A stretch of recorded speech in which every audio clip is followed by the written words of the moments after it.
మహేశ్వరకు 2 పదవులు ఉన్నాయి, ఏ పదవి వదులుకుంటాడంటారు. మరి మనకు పెడుతుండక్క చిక్కు.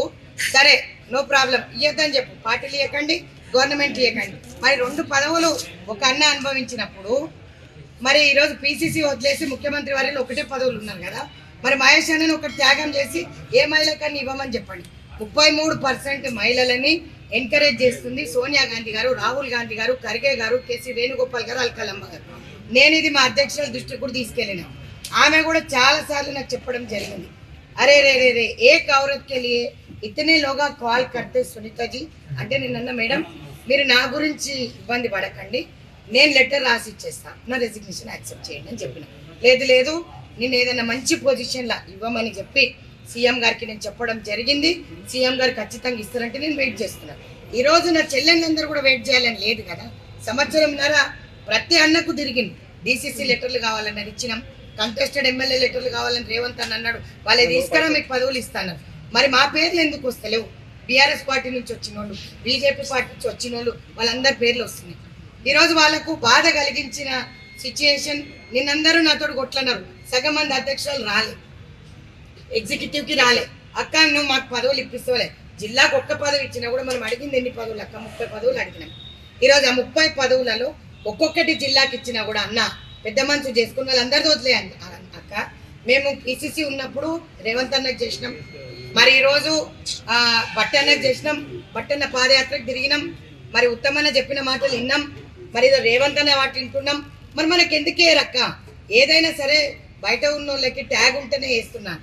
ఇంకో ప్రశ్న అడిగిన నన్ను మా చెల్లెను, ఇంకా నేను ఏం చెప్పాలో నాకు అర్థం కావట్లేదు. అక్క నా పక్కన రెడ్డి లేదు, నేను ఎస్సీని, సో నాకు ఇయ్యరా. ఎస్సీ ఎస్టీ బీసీ మైనారిటీ అందరినీ ఒకటే విధంగా చూస్తారని నువ్వు ప్రతి దగ్గర చెప్తున్నావు.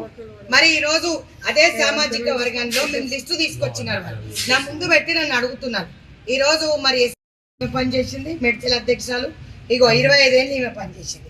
ఇట్లా అధ్యక్షురాలు అందరూ ఉన్నారు అక్కడ, వాళ్ళందరూ నాతో కొట్లాడడం జరిగింది. నేను ఒకటే మాట నేను మళ్ళీ అభ్యర్థిస్తున్నా అందరితోటి, నేను ధర్నాలు ఎప్పుడు చేయదలుచుకోలే. పార్టీ మీద పార్టీ ప్రోటోకాల్ పాటిస్తా, కానీ వీళ్ళ దానికి నేను సమాధానం ఇవ్వలేను. నేనేం సమాధానం ఇవ్వాలి చెప్పండి. ఈరోజు నిన్న ఆర్టీఐ దాంట్లో కూడా ఒక్కరంటే ఒకరు మహిళా కాంగ్రెస్కి రాలే. చైల్డ్ కమిషన్లో కూడా మరి ఈరోజు వాళ్ళు అడుగుతున్న ప్రశ్న ఇది నేను అడుగుతున్నది కాదు, నా చెల్లెని అడిగి. ఈరోజు మహేష్ అన్న 2 పదవులు తీసుకున్నాడు అందులో. మరి ఎందుకు అన్న మహేష్ అన్న ప్రతి దానికి మన్నని పిలుస్తాడు. ఆ ఇద్దరు చెల్లెళ్ళు సరే నేనేమన్నాను, 1 year వరకు బ్యాన్ ఉండే అని అన్నా. కంటెస్టెడ్ ఎమ్మెల్యేస్కి కంటెస్ట్ చేయడం నేరమన్నా. 1 year పోయింది, 1.5 year పోయింది. సరే నాకు వైస్ ప్రెసిడెంట్ ఇస్తాను పీసీసీ అధ్యక్షులు చెప్పినారు. ఎల్లో ఉంటావు, మహిళా కాంగ్రెస్ లో ఉంటావా, వైస్ ప్రెసిడెంట్ లో ఉంటావా అంటే నేను మా చెల్లెళ్ళతోటి రాష్ట్ర అధ్యక్షురాలుగానే ఉంటా.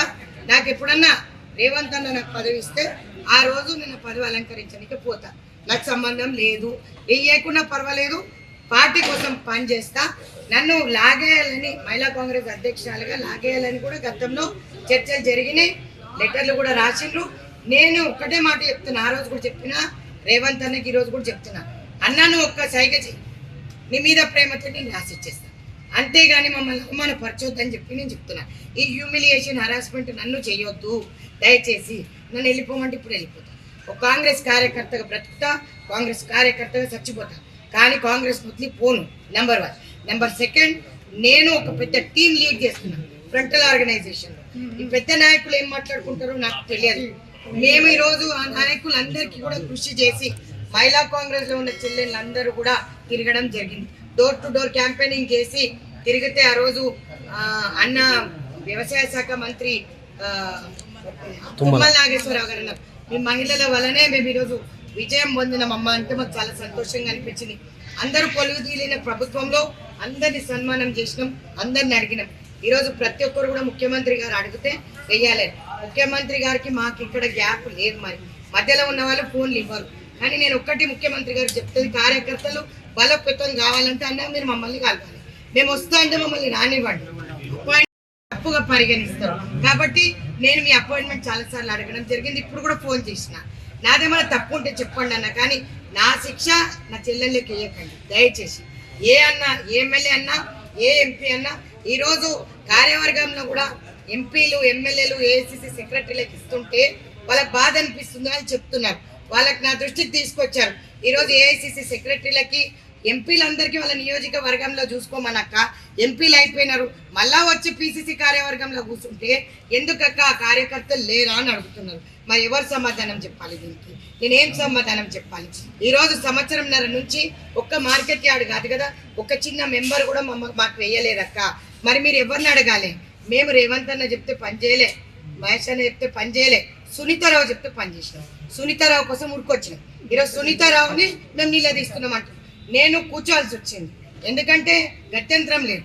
నేను ముఖ్యమంత్రి వర్యులకు ప్రాధేయపడి చెప్పినాను, ఈరోజు కులగణన చేసినాను, బీసీలకు పెద్దపీట వేసినాం అన్న.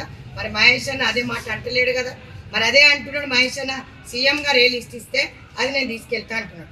గవర్నమెంట్లో ఉన్న వాళ్ళు, ఇప్పుడు నా ఒక చెల్లె అడిగింది, గవర్నమెంట్లో ఉన్న వాళ్ళు ఏ పార్టీ పదవులలో ఉండొద్దు, పార్టీలో ఉన్న వాళ్ళు గవర్నమెంట్ పదవులు ఉండొద్దు అంటారు. మరి కరెక్టే. మరి ఈరోజు మరి అదే నేను అడుగుతానేమో నన్ను తప్పుగా పరిగణిస్తారు.